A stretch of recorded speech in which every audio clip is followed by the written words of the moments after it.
Okay, anyways. So, hi guys, this is QuickBucks, and now this will be the daily dose that we'll be reviewing every game.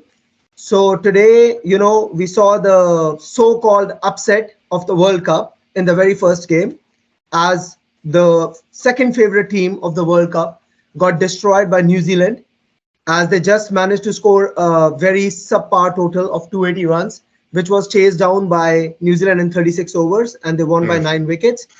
So I know that there we have like Alex with us, so he will have lot of things to say. But you know, Alex, for a moment, it's looking very nice to see you very silent. So I'll start with Karan. So Karan, how do you feel about today's Um, game? I My top four has been trashed, so that's one thing which I'm worried about. So England was in my top four, and New Zealand were not. But I think they have given a very strong statement. One thing I'm really happy as a cricket fan, and as I mentioned in previous videos, as an old school cricket fan, I loved how Devon Conway and Rachin Ravindra played their shots, like all Yeah. grounded shots, pure cricketing shots, no risk taken, and still they were able to manage like almost 8 runs and over run rate. I just loved it. So that's really refreshing for a cricket fan to see who knows how batting looks so amazing, right? So I loved Hey, it.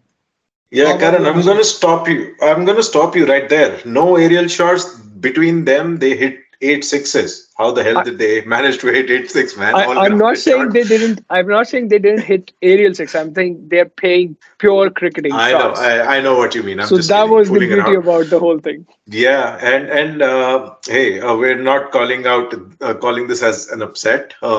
We know who actually won the last World Cup. Technically, it was a different story, but we know who won it. We know how New Zealand fares in World Cup. So, a good game though. Good game. It was actually a one-sided game. I remember calling this out that it shouldn't be a one-sided game, but it turned out to be a pretty one-sided game. And for a long time, I have not seen England look so ordinary in the field.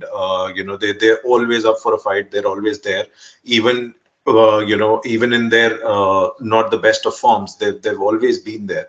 So I'm just hoping this is a one-off bad game for them, and also concerned about the fact that this shouldn't become a trend in the World Cup. Chasing sides win the game. So yeah, but a good start to the World Cup overall. Good start for New Zealand especially, and it was always a tough competition for the fourth spot in my mind, especially between Pakistan and New Zealand. And New Zealand have come back as heavyweights, so I'm really happy about that. How about you, Sid? What do you feel? For me, New Zealand is my second team in this World Cup, and deservingly, I had no doubt from ball one that England is going to challenge them. And today was like the ultimate redemption of the 2019, and like we all saw like who's the better team, and this guy Rachin, oh man, what a treat to watch! All his hitting against the seamers as well as the spinners. It was just a joy to watch. Yeah. Well, I'll just say that it's just my love for Alex. That Alex, you were saying something about India that day. So Rachin, why he's named Rachin? It's Sachin plus Rahul. That's why he's named Rachin.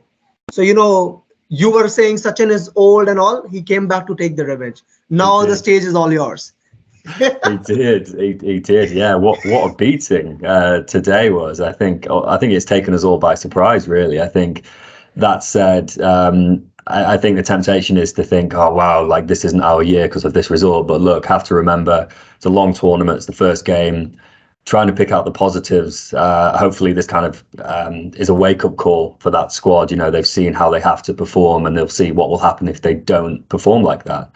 Another positive, good to see Joe Root getting back in the form as well. I think we all knew he's a world class player, great player of spin, great player behind the square. But yeah, look, I think guys, the weaknesses that we called out about the England team on the last podcast, I think really came to light today. So kind of reckless batting. I said that I was worried that they would be too aggressive. So Harry Brook hitting 25 from 16, like it's not what you need in a 50 over game.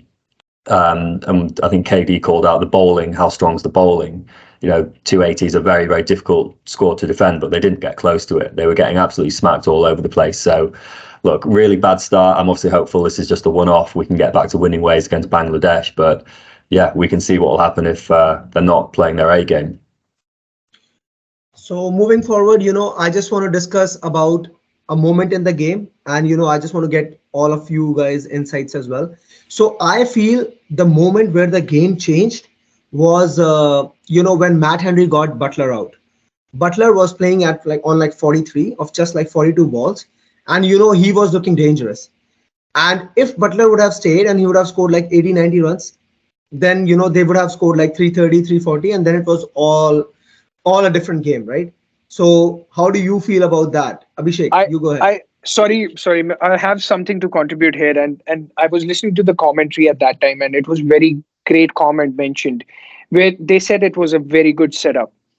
How it was that the short third was actually wide, standing very wide of its original position, and there was a big gap between a keeper and a short third. The previous few balls, Josh Butler was trying to hit it, and he got a single or something down the third man.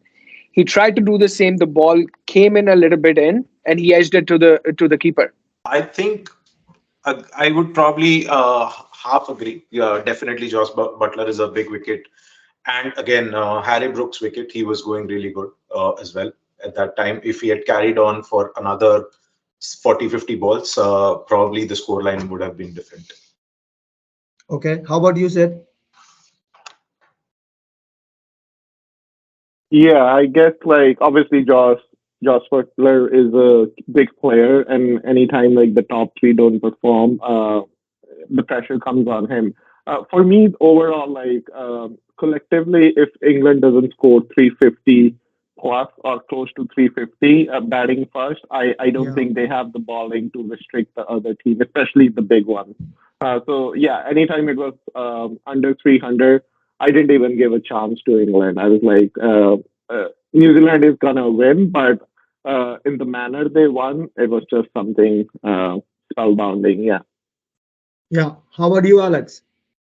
Yeah, I think obviously if Butler's at the crease, there's always a chance just because of how good he is. I think if he would have added another 50 runs, we got up to 330. I still don't think that would have been enough just because of how strong the chase was from New Zealand. But I think the key thing in the match for me was probably the toss and the fact they lost the toss. So Yeah. I've always thought England are a much better team when chasing because they know what they have to do. They've kind of already seen how the ball is performing on the pitch. They've seen maybe what's worked with the other team. And also from what I've read into the World Cup, a lot of commentators are saying that batting second will be easier sometimes, and so maybe it was a combination of those two things. But if they would have won the toss, I'm pretty sure they would have batted second today. Okay, so to sum it up, pretty much it was Butler's wicket, Harry Brooks' wicket, and lack of runs. Sid said it's not 350 should be the score, power score for England. And then Alex said about the toss. Okay, so moving forward, obviously we have very clear names like Rachin Ravindra and Devon Conway who have 273 run partnership. But other than that, uh, don't you guys feel that New Zealand just had three legitimate bowlers and then they just managed to restrict? So I would just like to ask which bowler impressed you the most. So Karan, you can start. No, Push mentioned a really good point. They were only down to three main bowlers because even Ferguson had an issue and he couldn't play the game. So for me, Matt Henry was the standout bowler out of all. The lengths he was bowling in that power play definitely troubled a lot of batsmen, especially David Malan. He was continuously beating him on the offside. So Matt Henry really set up a lot of batsmen accordingly. Malan was his wicket, and then Josh Butler, as I previously mentioned, it was a very good setup. So for me, it was Matt Henry. So for me, it was Mitch Santner, and I'll give you a very good start and I'll finish it with. So after 2018, this has been the first time a spinner who has bowled full quota of 10 overs and not gone for a single boundary. So that's a stat. How about you, Sid?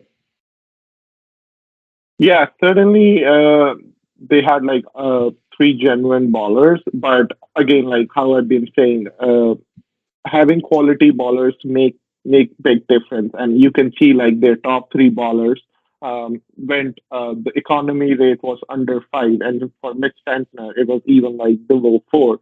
So they did the job. Rest of the makeshift ballers, you could see like they were all above or close to six, uh, which didn't matter in the end because the three ballers got early wicket, contained the batsmen. I'm not sure like as they progress, if this is the best strategy, they probably like moving forward need to consider each SODI because as the tournament goes on, the pitches will deteriorate. It will like support spin.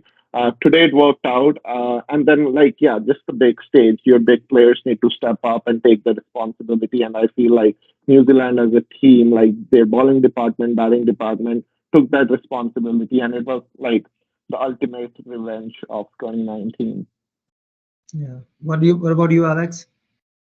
I'm going to call out Glenn Phillips. Actually, I mean, you mentioned he's not he's not a full-time bowler for them. I think he stepped up really well. So I think there was a stat when he was in his second over. He bowled 7 balls, taken 2 wickets for 3 runs, and he clean bowled Mo Ali and Joe Root. And so, for him to step up and take 2 really key wickets, especially as Root was on 77, I think he's done a really good job for his team there. Actually. Yeah. How about you, Abhishek?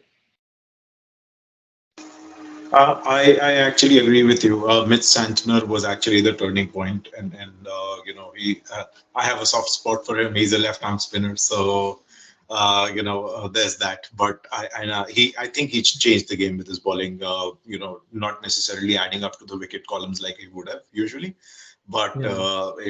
it was definitely a game changing spell, or the match for him.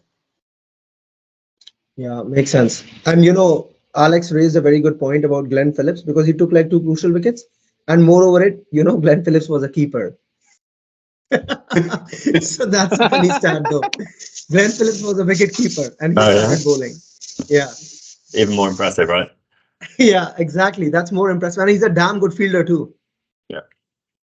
Okay. So I just want to discuss on this point and we'll pretty much sum it up and then we'll have like open discussion. So what do you feel about Tom Latham's captaincy versus Joss Butler's captaincy today? Because in my opinion, what I felt was one captain had all the resources to use and he got confused which to use, when to use, and the other captain had limited resources and he used it like in an amazing manner. Every time he needed wickets, he knew like he needs to get Trent Bolt, Matt Henry, or Santner in, and the timing of becoming getting like Glenn Phillips in. So that matters a lot. And I guess it was Tom Latham was like 10 on 10, and Butler was like pretty much just like 4 out of 10. So you guys can start like you will start with Abhishek this time. You're right. Actually, that was a very crucial introduction when Livingston was playing, and Trent Bolt was brought in, and he took the wicket. Right. So and I think in general the feed placing, like Karan was highlighting on earlier, right, with in terms of how they set up Joss Butler and how they use their resources. I think Latham got this spot on. Joss, to a point, actually was either looking rusty or I'm not entirely sure, but he looked absent in the game, right? So because they got a wicket early on, and any good team would have probably capitalized on that. They were looking a little flat, probably to do with the heat or just getting used to the conditions as well. It's their first game in India, so after a while. So yeah, full marks to Latham, and hopefully Josh improves from here on. Yes, Karan, what about you? Like as you mentioned, Kush, like when you have, I think when you have limited resources, you don't have any other option as well. So Yeah. it might work really well for Latham because what he did was he always, went back to his main prime bowlers to get the, work done. And I think that's what actually helped him. And the way they kept on getting the wickets throughout the innings actually kept them very much interested in the game. And that's how I think it happened. But yes, overall, especially after looking at this game, you want to give him 10 out of 10. And he did really well. How about you, said? Yeah, like if when you win a game like this, all kudos to captain. Yes, nothing speaks like success. So and just like minor things which he did, like bringing Bolt on when Livingston was batting, and even his field placement, how KD mentioned. So yeah, it was good captaincy. But like honestly, I'm not a big fan of Butler's captaincy. Plus, like in this match, bowling wise, there was not even one bowler that looked like making an impact on the New Zealand batting. So everyone pretty much went for a toss. Um, so, like for me, uh, if England has to go big again, Stokes need to come back, not only as a player, as a strategist, as a support to Butler on field. And if again, like if he's not there, anytime I've watched Butler captaining England, he has looked clueless, especially in difficult times. And today was, I would just say, it was one-sided. His captaincy, he couldn't do much because like there was not even one bowler who like stood out and like was even like looking like taking a wicket. It was just like New Zealand's day. Yeah. What about you, Alex? Yeah, agreed, guys. Obviously, when you win so convincingly, it's kudos to the captain. Everything that Latham did with his bowling changes seemed to work. Nothing that Joss Butler could do to break a 270 run partnership. So yeah, I think that speaks for itself. I think what I would say and add here is there's not much that Joss Butler can do about the England top order throwing their wickets away after pretty good starts. So there was nobody in single figures in terms of runs for the England team. And, you've got very, very good experienced players playing some pretty loose shots to get out, trying to be a bit too aggressive, a bit too flash maybe. So, is that down to Butler? Is that down to the players just not applying themselves well for this kind of format and this kind of condition? Who knows? But yeah, he's definitely got a lot to think about, I think, before the next game. Yeah. To finish up, I guess we'll just finish on the player of the day. I guess everybody knows like Devon Conway what player he is, and how fluently he scores, and he averages really high in ODIs, Test or T20. But we I would like to end this call on everybody should just give some of their opinions on Rachin Ravindra. Like in my opinion, so this guy wasn't even in the 11. Even after Williamson was out, they were supposed to play Lockie Ferguson.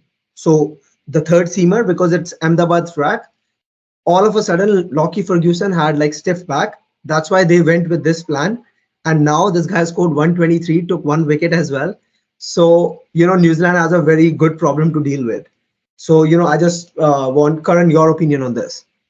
Like amazing, like how life sometimes throws these kind of things. Labuschane's replacement as a concussion player made a career out of that, right? So when the opportunity Yeah. comes, sometimes it's just like meant to be. So that's what it is, and he's undroppable. Like I don't think you can drop him for any of the matches. So I feel young will definitely feel the heat now, and it's probably gonna replace him in the next match if Kane Williamson comes back to the team.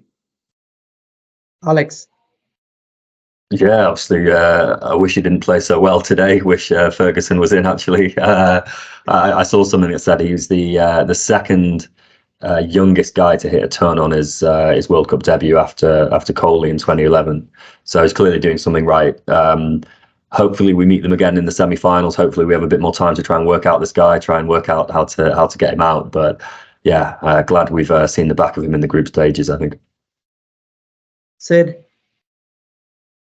Yeah, like a phenomenal debut in the World Cup. Like he was impeccable against the seamers, against the spinners. A few of the sixes he hit against Broad and Moeen Ali, just like treat to watch.